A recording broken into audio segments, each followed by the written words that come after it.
Ray, I got bait and switched by a dealership. And no, you would think a dealership would never do something like this, but I tried to find a car. I saw what I liked at a dealership because I couldn't find it at any of the auctions that I go to. It was $13,000 on their website. And when I got to the dealership, it turned into an $18,000 car. I mean, what percentage is that? That's ridiculous. That's like a 40% increase, 40% increase just for me walking in the door, just for me coming in, and they want to charge me an extra $5,000. Well, the FTC, in my hope, is starting to crack down on some of this. We have Auto Canada to pay a record $20 million because of this FTC case, where, from what my understanding is, they did a lot of things, but one of the big things that they did was continuous bait and switching to their consumers. Yes, this is Auto Canada is a company out of Canada that actually has dealers here in the United States. They own dealerships in the United States under their subsidiary. It's the Leader Automotive Group, and they operate in Illinois. Now, 2 years ago, the Napleton Automotive Group in Illinois paid a $10 million fine without admitting any guilt or wrongdoing for overcharging customers, for racial discrimination, for collecting fees that weren't necessary, just a whole host of things that they were doing wrong. And they paid a $10 million fine. Well, Auto Canada, who operates those dealerships in Illinois, just agreed to pay a $20 million fine. So if people were concerned with inflation, they can see how it's impacted the automobile dealerships that cheat, because it's doubled in 2 years. And again, they've admitted no guilt or no wrongdoing. And as I always like to say, what business wouldn't stroke a check to the government for $20 million if they haven't done anything wrong? I don't know of one, but they didn't have to admit guilt. They didn't have to admit any wrongdoing. Talk about bait and switch advertising. You could, if you saw a vehicle on their website at whatever price it was, you could not buy it once you got to the dealership at that price. There were mandatory fees that were required. There were mandatory items that you had to buy. Oftentimes, they didn't even tell you about it. They just charged you. And in many cases, they didn't even install them. They just charged you for them. It was the epitome of bait and switch. They were doing it to every customer who came in off of an advertised price that was not the price you could buy it for. And then probably the most egregious thing they were doing is they were importing vehicles from Canada to the United States, selling them as new cars with full factory warranty. The problem is the warranties that are written by the manufacturers for Canadian dealers are different than the warranties for US dealers. Those warranties are only honored in Canada, not the United States. So I understand that parts of Illinois aren't all that far from Canada. If you had to drive up to, I don't know, Ontario or somewhere to get your car serviced, maybe you would. But it was just one fraudulent act after another. And they have agreed to implement the FTC CARS regulations of providing a customer with a full and complete price of the vehicle, excluding state fees. So if somebody came in, they will now provide them with the absolute price of the vehicle, including everything that they have to buy or that's been installed on the car. And they have agreed to allow the FTC to oversee their deals for the next 15 years. 15 years. Now, I don't know about you, but would you agree to all that if you didn't do anything wrong? 15 years? Like, I don't even know if I want to sell cars in 15 years. Yeah, they oh my goodness. So they're going to have what, just like a rep that comes by and checks their dealership every so often, make sure Yeah, they're doing the right thing. How does yeah. that work? I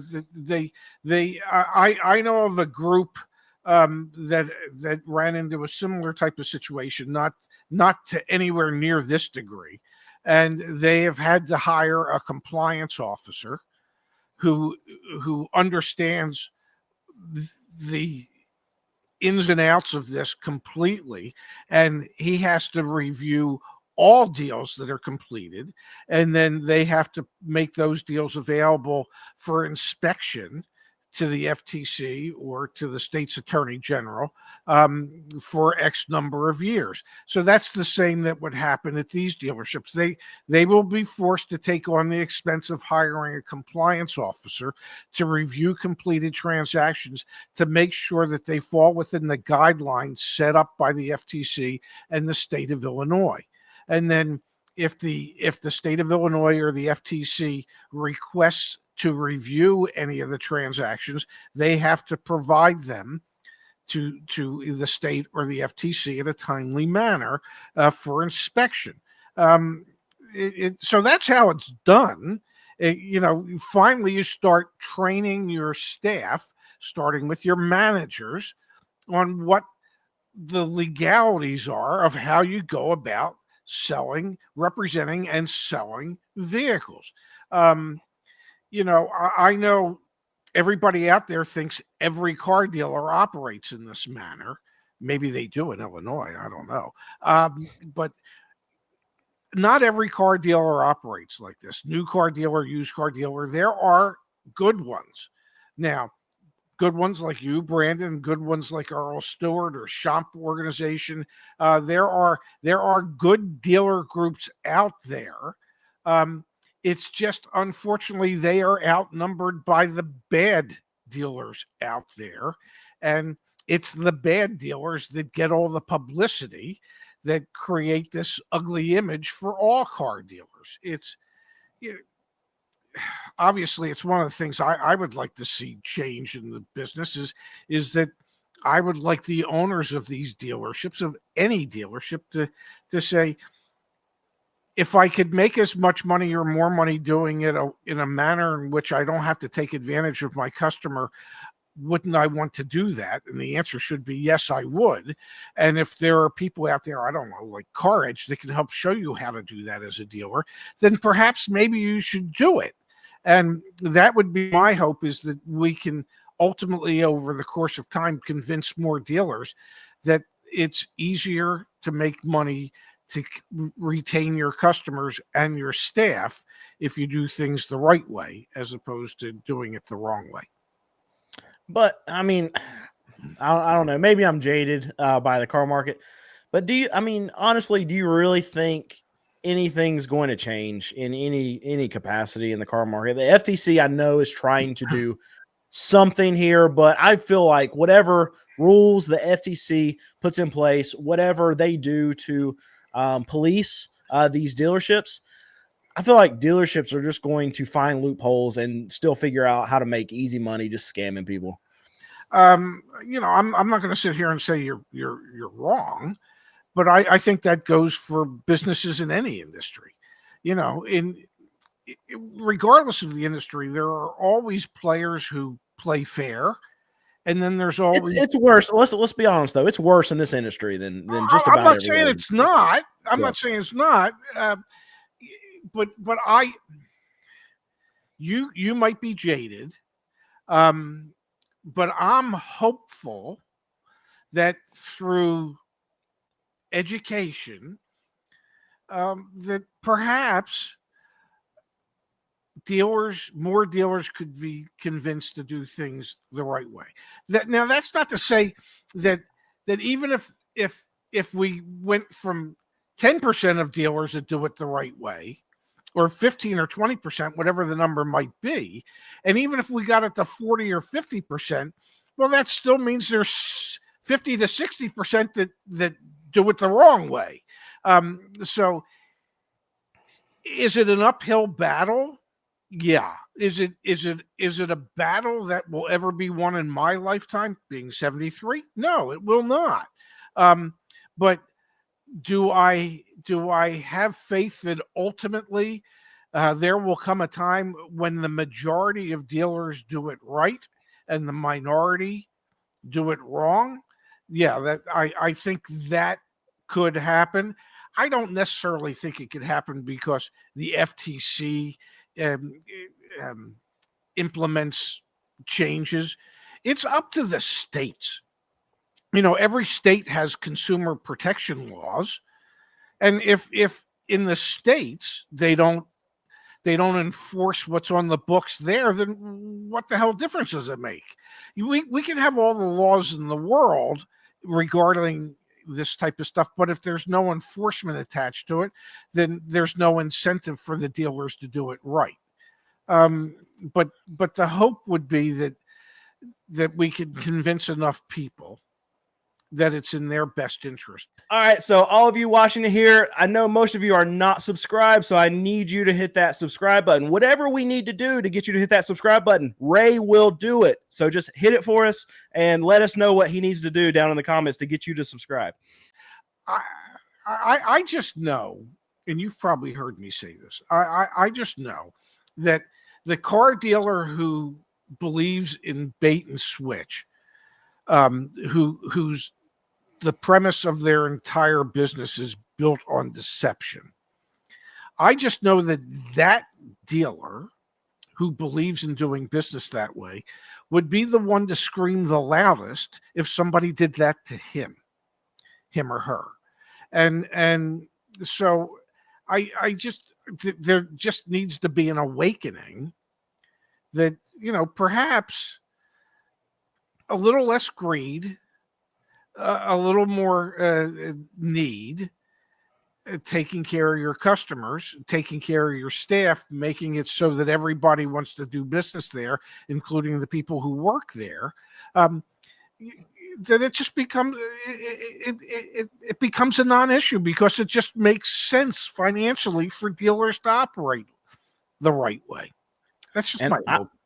Yeah, and I feel like it's not something that the government can fix. I think it's going to come down to consumers, and if it's going to come down to consumers, then just like you said earlier, it's going to come down to not knowledge and education. And where that's going to come from, I mean, obviously we're doing as best a job as we can. I mean, I'm putting out 9 videos a week. I can only do so much, right? So, yeah. So you guys are putting out just the same amount of videos as we are. So, and here it is again, my negativity coming out, and I just don't think the consumer is going to look for the knowledge. I don't think the average consumer is going to seek out and research to be equipped with the knowledge they need to go and make the right decisions or say the right words at these dealerships, or know whether a dealerships should be able to do something or not, whether they need out to the door price or they're just looking for payments. I think putting this on the consumer's shoulders, I don't think it's going to happen. So in my opinion, this is my negativity and my jadedness coming out. I don't think there's going to be any change that comes from any of this.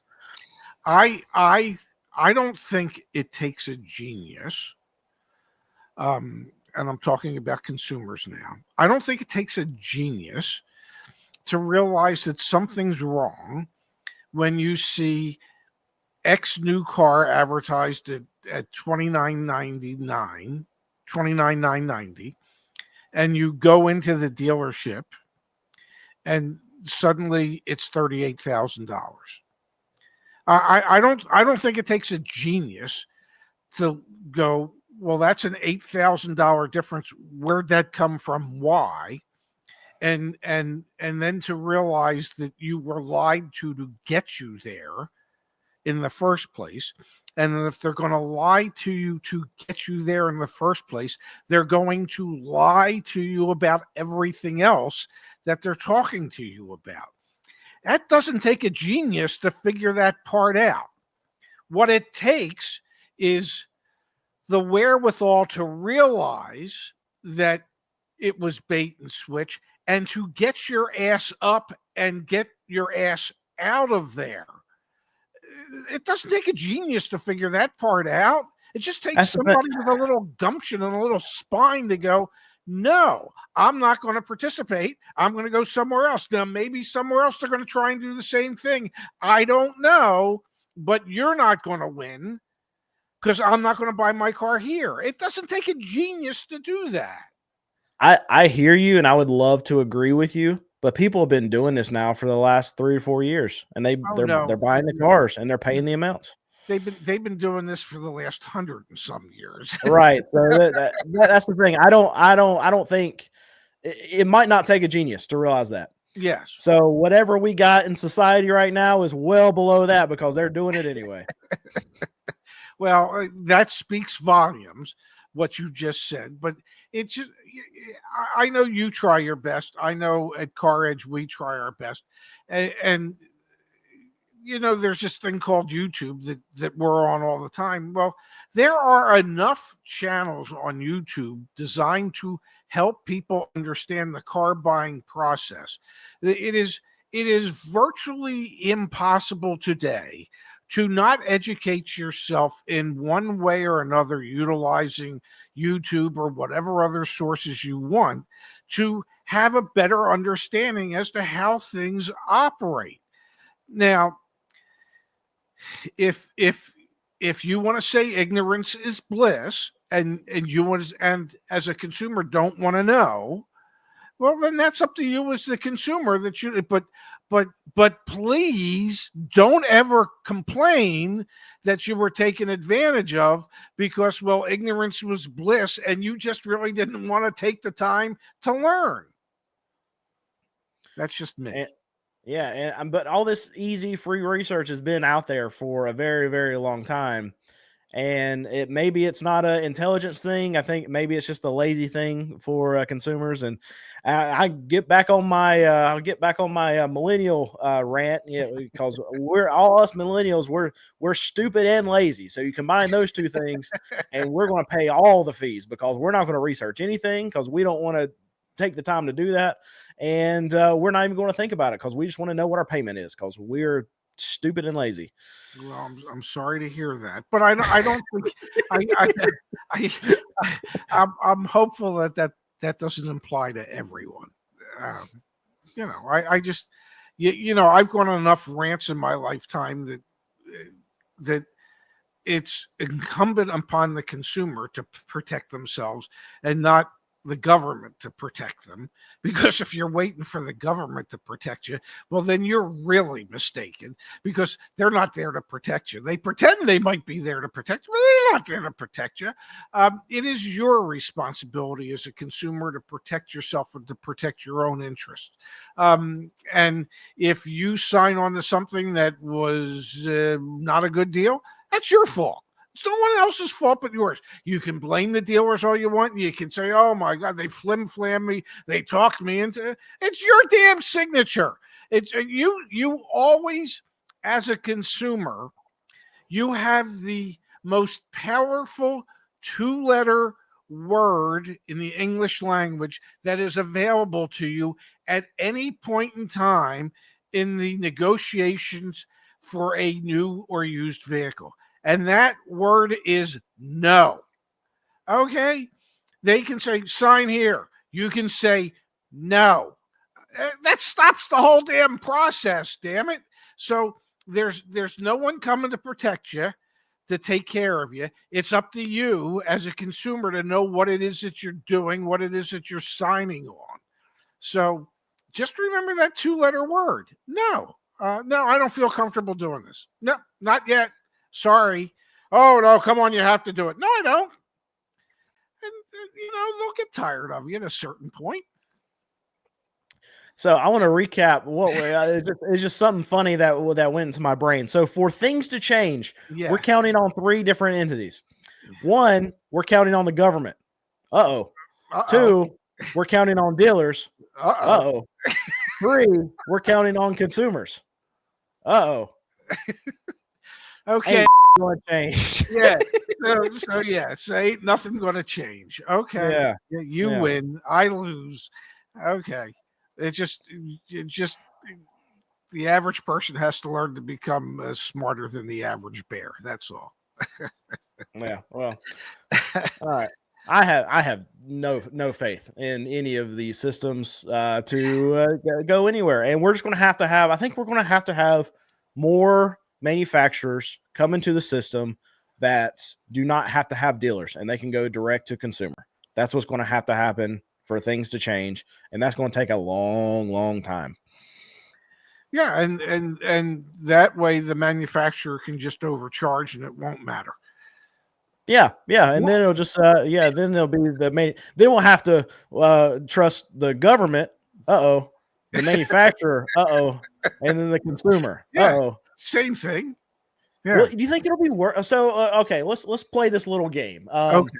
Let's say 20 years from now, they change all the laws, and manufacturers can go direct to consumer, and dealerships are wiped out completely. There's no new car dealers. There's no used car dealers. In that sense, do you feel like the consumer is better off in that scenario, or are they better off in the scenario that we have right now? They're better off in the scenario we have right now. And Okay. the reason I say that is because every one of these used car dealers, every one of these new car dealers, they're independently owned businesses, and they're in competition with every other new car dealer and every other used car dealer. The manufacturer would be in competition with no one other than themselves when it comes to pricing and how they gouge the public. But doesn't Toyota then compete with Honda? Are the brands not competing with each other? Yeah, the brands compete with each other, but they're going to set the pricing. I mean, do you really think the manufacturer wouldn't see this as a huge opportunity for a huge money grab? Oh my God, we cut out the dealers. Okay. We don't have any of that nonsense anymore.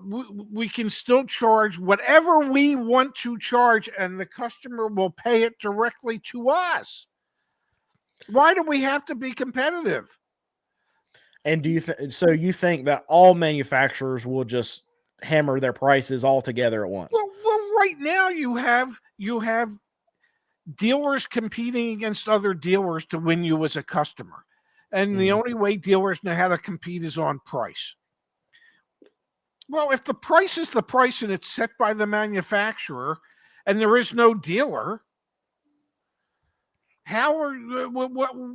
what's the incentive for the manufacturer to lower the price? No, I hear you. I'm not disagreeing with that. That's on its own miles. But if Toyota, if Toyota if this was a real situation, and Toyota wants to sell their Camry at $50,000 because the consumer will pay it, but then Honda sells their Honda Accord for $35,000, then Honda's going to pull more of those Toyota Camry consumers over to Honda. So in that instance, Honda and Toyota would be keeping each other in check because Honda is going to offer a similar product for way less money than Toyota. So I feel like the manufacturers would then become the dealers that are competing against each other. You don't think so? No, I mean, what is it today? You have cheaper brands, you have more expensive brands. You know, the manufacturers who are selling, I mean, they're going to build brand awareness. They're going to convince customers why they need to spend the $50,000 to get the Camry, as opposed to the $35,000 to get the Accord. You know, when I first got into the Acura business, and the Acura had the RL, and the Lexus had the what was it, the 400 LS, I think it was, and the Acura was probably $5,000 to $6,000 less than the Lexus LS. I sold an RL to a customer. 2 days later, he comes back and he says, "My wife doesn't want this car." I go, "Why not?" Well, she wants the Lexus LS. I go, "Well, that's $6,000 more." He goes, "Well, I know, but She says that the LS says more to our neighbors than the RL does. And I said, well, what we found at Acura is that Acura customers are secure enough in who they are that they don't have to overpay to impress others, which got him to keep the car. Okay. But my point is that sometimes it has That's nothing these to do. consumers that we have to trust that you're talking about right here. My Well, Lexus says more than your Acura. and it does. And it does. You know, I used to say to my Acura rep all the time, if somebody buys an RL and somebody buys an LS and somebody else buys a 7 Series BMW, the person that bought the BMW or the Mercedes Benz or the Lexus, well, they've reached a certain station in their life. It says something about how successful they are. And when somebody buys the Acura, it says they bought a car. And that's the difference. There was no sense of accomplishment if you saw somebody driving an Acura, but there was a sense of accomplishment for that person that you saw driving the Lexus or the BMW or the Mercedes Benz. So part of it is cachet. Part of it is just marketing. And so if there's no dealers and Toyota has created this image that their product is worth $15,000 more than a comparable Honda, and that buying their product says something about you that buying the Honda does not, then people are going to buy the Toyota. It's just that simple, in my humble opinion. In your opinion, you don't have to say that on this channel. It don't matter. Yeah, we're not trying to. We don't need any lawyers to protect us from anything here. Well, we don't know that yet. No, if we get to that point, we're shutting it down. We'll start another channel. We'll name it. What's our next name of our next channel? I don't know. I've been thinking about a 5th channel. I don't give a. Yeah. There you go. There we go. Yeah. Oh. If you liked what you saw today, do us a favor right here at CarSense. Like and subscribe. We're new. We're growing. You can't do without us.